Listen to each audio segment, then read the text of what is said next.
করলে তোমার টেলিফোন বলবে বাবু তুমি খাইছো। সাব্বাস পাইকনা সাব্বাস।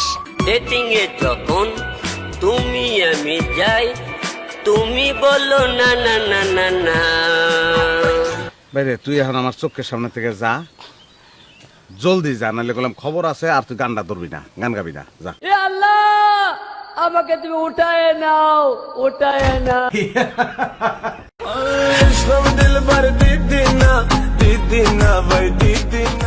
অনেকদিন ধরে ডিপ্রেশনে ছিলাম, তাই ডিপ্রেশন কাটানোর জন্য ফুড পান্ডা একটা বিশ অর্ডার দিছিলাম, কিন্তু তারা আমার একটা গান ডেলিভারি দিছে। আপনারা গানটা শুনবেন নাকি? শোনান তো ভাই, দেখি তো এইটা হিরো আলমের ওই গানটা নাকি? আচ্ছা ঠিক আছে, তাহলে ফুল ভলিউমে শুন। করলে তোমার টেলিফোন বলবে বাবু তুমি খাইছো। কি সুন্দর গান গায়। ডেটিং এ যখন তুমি আমি যাই, তুমি বলো না না না না না।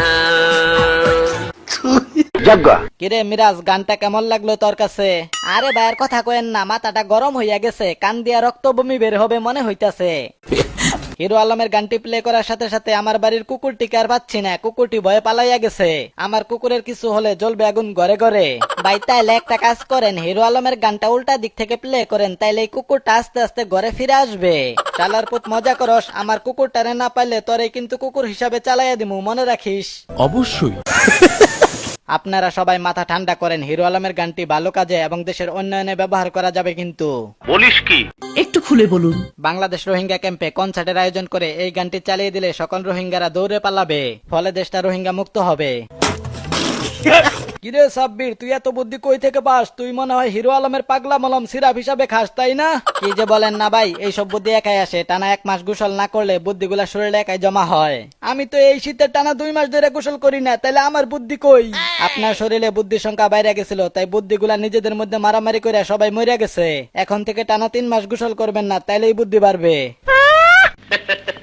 আমি গ্যারান্টি দিয়ে বলতে পারি, হিরো আলমের বাবু খাইছো গানটি স্ট্যান্ড গান মেশিন গানের চাইতেও শক্তিশালী।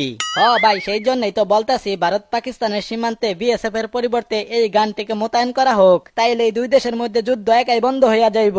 আমি বলি কি, ভারত পাকিস্তান সীমান্তে বিএসএফ এর পরিবর্তে হিরো আলমকে মোতায়েন করা হোক, সাথে একটা মাইক দেওয়া হোক, সারাদিন গান গাবে, যার ফলে যুদ্ধ বিমানগুলাও দৌড়ে পালাবে। এইটাও সম্ভব। হ্যাঁ। আচ্ছা, হিরো আলমের গানটি প্রকাশ হওয়ার পর মাহফুজুর রহমান স্যারকে দেখতেছি না, কারণটা কি? গানের ফাঁকি মাহফুজুর রহমান স্যার হিরো আলমকে পরাজিত করার জন্য রানু মন্ডলের সাথে 3 দিনের বৈঠকে বসছে। ও আচ্ছা, তাহলে তো মাহফুজুর রহমান স্যার কঠিন বিপদে পড়ছে। হিরো আলম তো তার বাত মাইরা দিতেছে। মাহফুজ স্যারের উচিত এখন হিরো আলমের হাতে পায়ে ধরে তার সাথে একটা অ্যালবাম বের করা।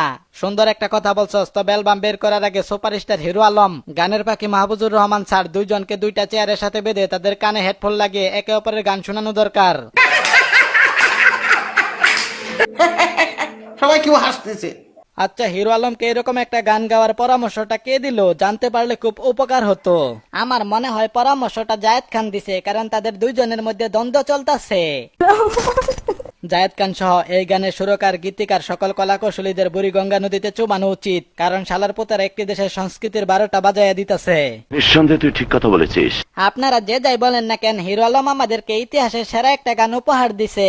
গানটা শুনে চোখের পানি ধরে রাখতে পারি নাই। অতীতের সকল রেকর্ড ভাঙার জন্য শুভেচ্ছা জানাই মাদারবোর্ডকে। সবশেষে হিরো আলমকে একটা কথাই বলতে চাই, গান গাইছেন ভালো কথা, কিন্তু আপনার গান কি আপনি কখনো শুনছেন? আরে এগুলো কোনো প্রশ্ন হলো নাকি? এটা একটা সুন্দর প্রশ্ন আপনার, আসলে খুব টেকনিক্যাল প্রশ্ন। শীতকালে এরকম গান আর করেন না, কারণ এই শীতে ফাটা ঠোঁট নিয়ে হাসতে খুব কষ্ট হয়।